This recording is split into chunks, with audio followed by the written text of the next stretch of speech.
Olá, paz do Senhor, tudo bem? Meu nome é o Anderson Gonçalves. A partir dessa semana, nós estamos fazendo comentários sobre a lição da Escola Dominical de Jovens. Davi, de pastor de ovelhas a rei de Israel. Lembrando que a história de Davi está em 1 Samuel, capítulo 16 e seguintes, e também no livro dos Salmos.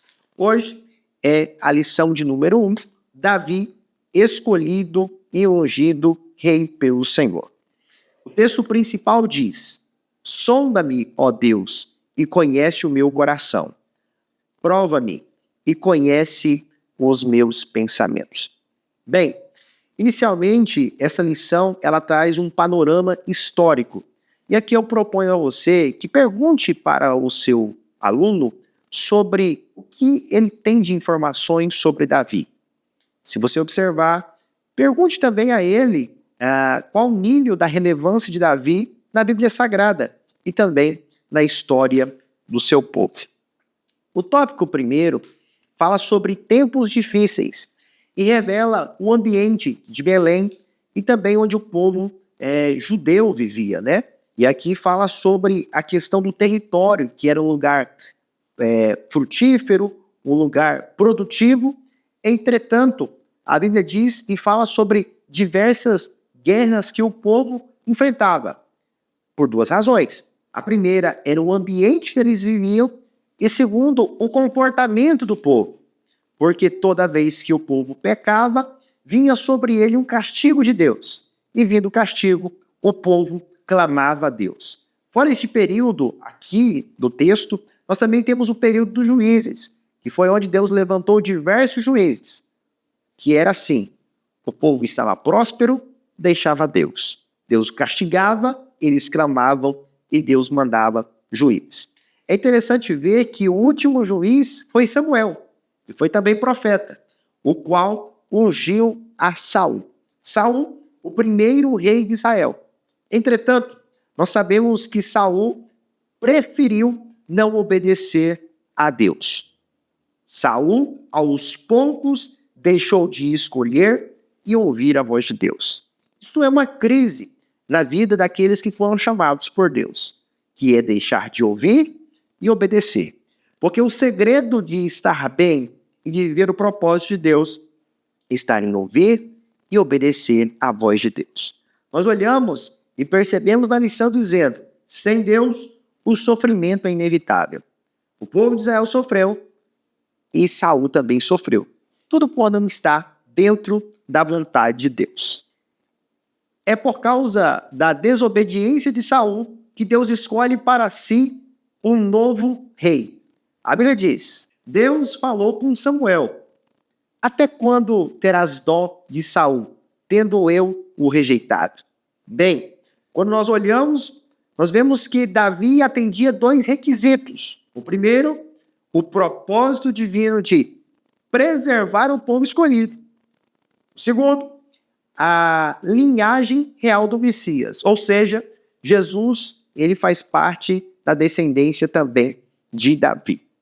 Entretanto, o segundo tópico, que é o tópico que fala sobre a soberania de Deus e a vocação divina, é o ponto mais extraordinário dessa lição.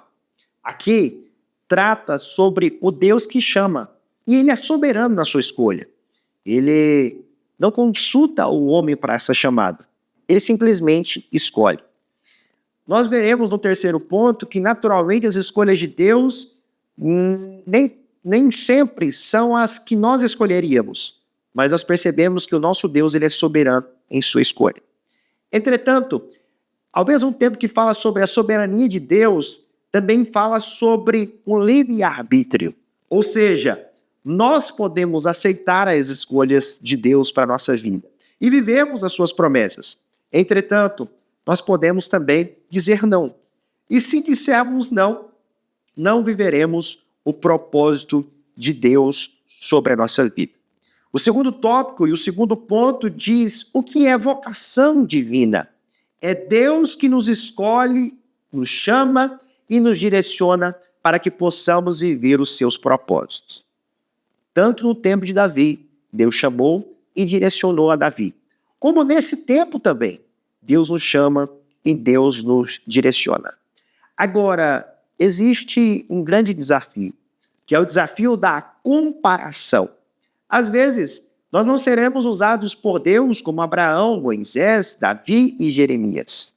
Mas isso não quer dizer que Deus não nos usa.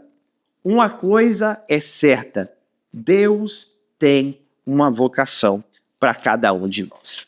O segundo ponto, o terceiro tópico, diz que quando nós atendemos a chamada de Deus, aceitamos a vocação que Ele tem para nós, nós sentimos profunda alegria e satisfação. Ou seja, longe do propósito, insatisfação. Perto de Deus, satisfação e alegria por cumprir o seu propósito. Olha, é interessante ver que o Espírito Santo, ele nos direciona, ele nos dirige para o cumprimento da nossa vocação. E toda pessoa que cumpre a sua vocação, ela se sente realizada. Nesse sentido, ore com convicção para que Deus revele a você qual é a sua vocação para a sua vida. E sem medo, diga sim ao seu chamado. Samuel é um modelo, Samuel é um exemplo. Ele ouviu a voz de Deus e ele diz: sim, fala, Senhor, porque o teu servo ouve. Terceiro ponto diz e fala sobre o Senhor vê o coração. Lembra? Passaram-se os 3 primeiros filhos de Jessé. E a Bíblia diz que Deus disse não. Quando Samuel olhou, Samuel disse: é este. Mas o Senhor disse: eu tenho rejeitado. Porque Deus não vê como o homem vê. E o que o homem vê? O homem vê aparências físicas, palavras bem colocadas, um gestual coerente, roupas bem escolhidas e eloquência na argumentação. Mas Deus, não. Essas características que eu acabei de dizer a vocês facilmente são admiradas e desejadas. Entretanto, Deus, ele olha para o coração. O que Deus viu em Davi? Deus viu caráter. Deus viu boas intenções. Deus viu uma visão diferente dos demais. Bem, se queremos ser aprovados por Deus e vocacionados por Ele para a chamada que Ele tem na nossa vida, precisamos ter boas intenções. Precisamos ter caráter e precisamos ter uma visão diferente do mundo. Fechando, como somos vistos? Porque a Bíblia diz: os olhos do Senhor estão continuamente passando sobre a terra. E continua dizendo que o Senhor examina os nossos corações e Ele conhece profundamente. Ou seja, se o nosso coração for puro, é por isso que Salmo 51, Davi diz: purifica, cria em mim, ó Deus, um coração puro. O coração de Davi era um coração aprovado. E o seu coração também será aprovado quando você pedir para Deus examiná-lo, purificá-lo, a fim de que você esteja de acordo com a vontade de Deus. Davi teve seus erros e ele abriu até mão do reinado, quando a preocupação de Davi não era o reinado. Ele só não queria que o Espírito se ausentasse dele, o Espírito do Senhor. Então, se o seu coração for aprovado, é um caminho para a escolha de Deus e para o cumprimento do propósito dele na sua vida. Concluímos a primeira lição e eu digo a você: Davi começou como pastor. Ele foi ungido pelo Senhor. E quando somos ungidos pelo Senhor, nós vivemos o propósito que Ele tem nas nossas vidas. Deus te abençoe. Te espero a semana que vem. Espero que essa lição tenha contribuído para o seu entendimento, tanto você, professor, como você, aluno. Deus te abençoe. Até a semana que vem.